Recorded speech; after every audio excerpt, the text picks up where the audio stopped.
मुझे पता ही नहीं। प्रणाम, मैं पल्लवी मैम फिर से लेके आई हूँ आप लोगों के समक्ष आसपास एक नज़र। तो इस श्रृंखला में जो हम लोग देखते हैं वो ये देखते हैं कि हमारे आसपास क्या क्या नई चीज़ें घटित हो रही हैं, परिवर्तन हो रहे हैं, डेवलपमेंट हो रहे हैं, उस पे हम एक नज़र डालते हैं और चर्चा करते हैं। और मुझे लगता है कि एक आशावादी सीरीज़ है, क्योंकि मुझे नई नई चीज़ों को जानना बहुत अच्छा लगता है और मैं समझती हूँ कि बहुत से ऐसे लोग होंगे जिनको नई नई चीज़ों में, नए नए परिवर्तन में, नई नई घटनाओं में मेरी ही तरह बहुत इंटरेस्ट होगा। तो ये बहुत अच्छी चीज़ है। और आइए अब सीधे हम लोग अपने विषय पे आते हैं।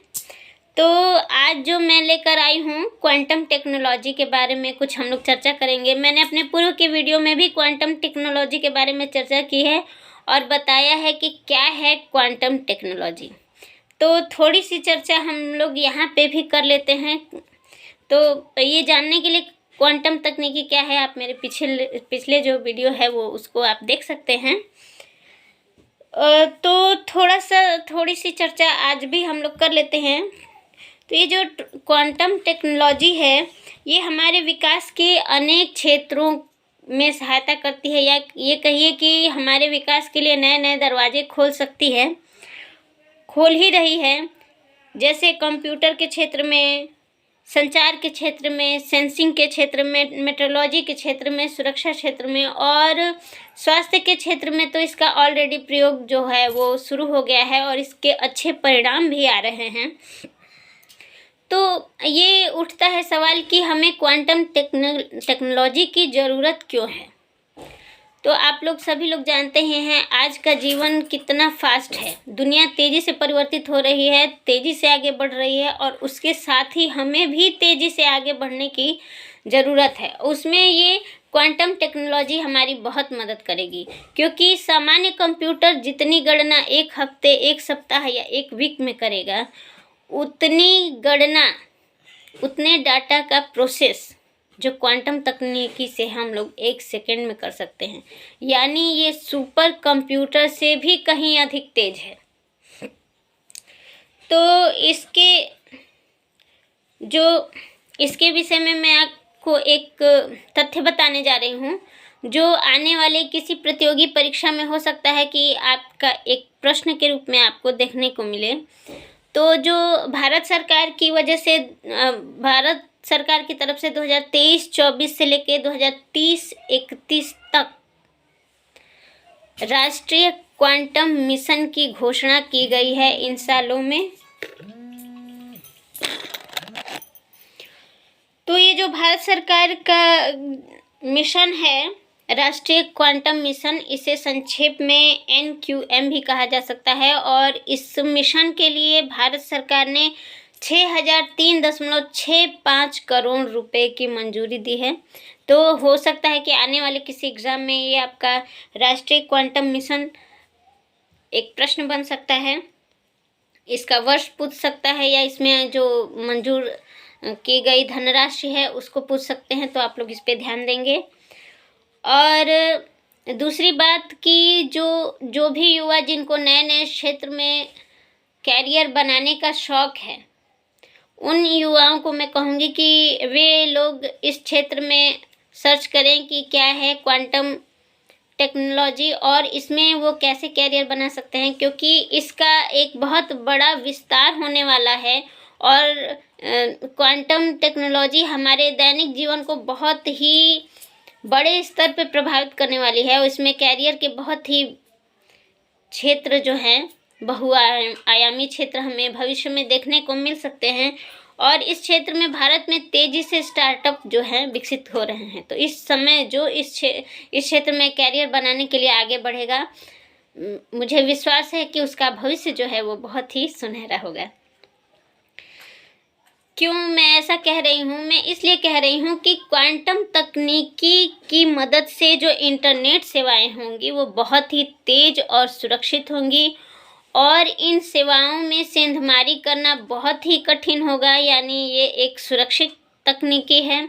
और अगर क्वांटम तकनीकी के माध्यम से जो भी हम चीज़ें यूज़ कर रहे हैं, अगर उसमें डाटाज में या सेवाओं में अगर किसी तरह की सेंधमारी हो भी जाती है तो वो बहुत जल्दी पकड़ लिया जाएगा और उसमें नुकसान होने की संभावनाएं बहुत ही कम होंगी। तो आपको ये क्वांटम तकनीकी की जो बारे में जो मैंने चर्चा की, आई होप आप लोग को अच्छा लगा होगा। मुझे तो बहुत अच्छा लगा। अब हम लोग एक चीज़ के बारे में बात करते हैं, मेटाबॉलिक सिंड्रोम के बारे में।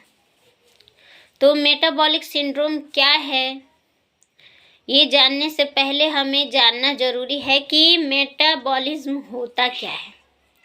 तो मेटाबॉलिज्म जो होता है वो शरीर में होने वाली एक रासायनिक प्रक्रिया है जिसमें जो हम भोजन ग्रहण करते हैं उसका अवशोषण और स्वांगीकरण होता है। यानी जो हम खाएं उसमें जो पोषक तत्व हैं उसको हमारा शरीर अवशोषित करे और ऊर्जा के रूप में उसे स्वीकार करे। ये है हमारा मेटाबॉलिज्म। ये पूरी रासायनिक प्रक्रिया मेटाबॉलिज्म है। मेटाबॉलिज्म के दो भाग होते हैं, एक कैटाबॉलिज्म होता है और एनाबॉलिज्म होता है। तो पहले हम लोग कैटाबॉलिज्म के बारे में जानते हैं, उसके बाद हम लोग एनाबॉलिज्म के बारे में जानेंगे। पहला है कैटाबॉलिज्म। कैटाबॉलिज्म यानी अपचय। इसमें जो भोजन है इसके जो पोषक तत्व हैं जैसे कार्बोहाइड्रेट है, प्रोटीन है, फैट है, ये जो चीज़ें हैं ये शरीर द्वारा उन्हें ऊर्जा में परिवर्तित किया जाता है। और जो एनाबॉलिज्म है इसके अंतर्गत इस प्रक्रिया में जो भोजन से मिली हुई ऊर्जा है, यानी कैटाबॉलिज्म जो पोषक तत्वों को ऊर्जा के रूप में परिवर्तित करता है, उस ऊर्जा को तो जो कैटाबॉलिज्म से जो हमें ऊर्जा मिलती है, इस ऊर्जा को शरीर की नई कोशिकाओं के निर्माण एवं क्षतिग्रस्त कोशिकाओं के मरम्मत में जो ये ऊर्जा व्यय होती है वो होती है हमारी एनाबॉलिज्म यानी उपचय। तो ये तो हम जान गए। लेकिन तनावपूर्ण जो जीवन शैली है या खान पान की जो गड़बड़ी है या दिनचर्या में अनियमितता है, इन सब वजहों से जो है एक चीज़ आ रही है सामने देखने में, वो है मेटाबॉलिक सिंड्रोम। तो इसमें जो होती है बहुत सी समस्याएं लोगों को पैदा हो रही हैं। तो सबसे पहले हम लोग इसके लक्षणों पे चर्चा कर लेते हैं कि जैसे सांस फूलना, नींद पूरी ना होना, किसी काम को करने की इच्छा ना होना या बार बार कब्ज होना, या जो महिलाएं हैं उनमें मेंस्ट्रुअल साइकिल जो है वो डिस्टर्ब हो जाना, ये सब मेटाबॉलिक सिंड्रोम के जो हैं लक्षण हैं। अच्छा, इसमें होता क्या है कि पेट और जो कमर के क्षेत्र में है वो मोटापा देखने को ज़्यादा मिलता है, ब्लड प्रेशर बढ़ जा सकता है इसकी वजह से, या जो फास्टिंग शुगर है वो बढ़ सकता है, शरीर में ट्राइग्लिसराइड बढ़ सकता है, या गुड कोलेस्ट्रॉल है जो कम हो सकता है शरीर में। ये सब चीज़ें मेटाबॉलिक सिंड्रोम के कारण होती हैं। और इससे बचाव के लिए सबसे बेहतर तरीका ये है कि हम अपनी उम्र के अनुसार, अपनी परिस्थिति के अनुसार नियमित रूप से कोशिश करें कि हम व्यायाम करें, एक्सरसाइज करें, वर्कआउट करें। फिर जो भी भोजन लें वो संतुलित भोजन लें और फल सब्जियों की मात्रा, हरी पत्तेदार सब्जियां, दालें, दूध, दही, अंकुरित चीज़ें, ये सब खाने की कोशिश करें। और जंक फूड से जितना हो सके परहेज करें। रात में हम नींद पूरी करने की कोशिश करें। और जैसे शराब पीना है या धूम्रपान है या अन्य तरह का हम कोई नशा करते हैं तो ऐसा नशा करने से बचें और जितना जल्दी हो सके हम डॉक्टर से संपर्क करें, जिससे इन चीज़ों से हम बचे रहें। अब आते हैं हमारे वास्तु टिप्स पे। तो आज का जो मेरा वास्तु टिप है वो है सुख शांति और तरक्की के लिए। अगर यानी आप अपने घर में सुख शांति चाहते हैं, अपने जीवन में तरक्की चाहते हैं, तो ये कुछ टिप्स आप आजमाएं। हाँ, ये मैं फिर से सावधान करना चाहती हूँ, मेरे कोई भी जो भी मैं वास्तु टिप्स बताती हूँ वो ऐसे लोगों के लिए नहीं है जो हाथ पे हाथ रख के बैठे रहते हैं। यानी अपने कैरियर में, घर में, परिवार में आप अपना 100% प्रयास दें और सहयोग के रूप में ये सब चीज़ें हैं। जैसे कि आप एक तरह से मैं उदाहरण देती हूँ कि आप दाल चावल रोटी सब्जी खाते हैं, फल सलाद खाते हैं, मतलब दाल चावल रोटी सब्जी आप ले रहे हैं, आप सैलड लिए हुए हैं, दही लिए हुए हैं, ये आपका भोजन है।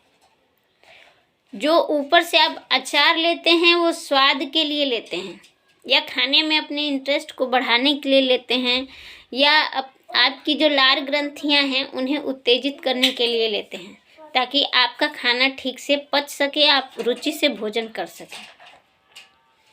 उसी तरह से हमारे जो प्रयास होते हैं वही मूल रूप से हमारे लिए कार्य करते हैं, और ये जो टिप्स हम आजमाते हैं वो उस खाने में अचार की तरह हैं।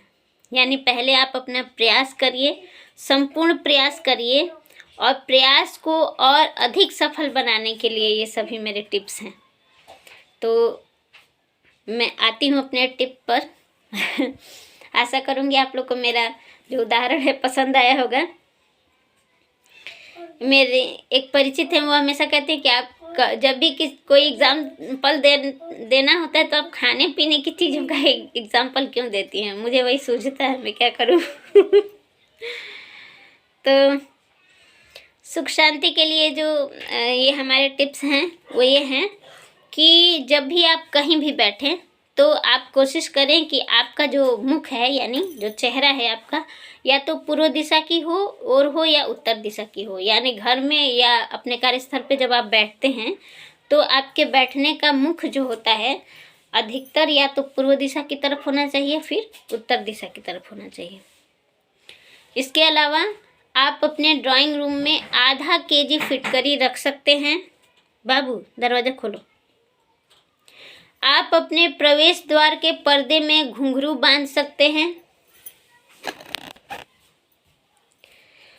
एक और मैं आपको महत्वपूर्ण उपाय बता रही हूँ कि अमावस्या के दिन शाम को गोधूली की बेला में आप चौखट के बाहर साफ सफाई करें और स्वास्तिक बनाकर उस स्वास्तिक की पूजा करें। वहाँ नारियल फोड़ें और उस नारियल को घर के बाहर फेंक दें। इससे भी आपके जीवन में सुख शांति बनी रहेगी, तरक्की बनी रहेगी। आशा करती हूँ आपको मेरा आज का वीडियो पसंद आया होगा। लाइक करें, शेयर करें, कमेंट करें और मेरे वीडियो को सब्सक्राइब करें। जो मेरा चैनल है उसे सब्सक्राइब करें, अधिक से अधिक सब्सक्राइबर बढ़ाएं। धन्यवाद, प्रणाम।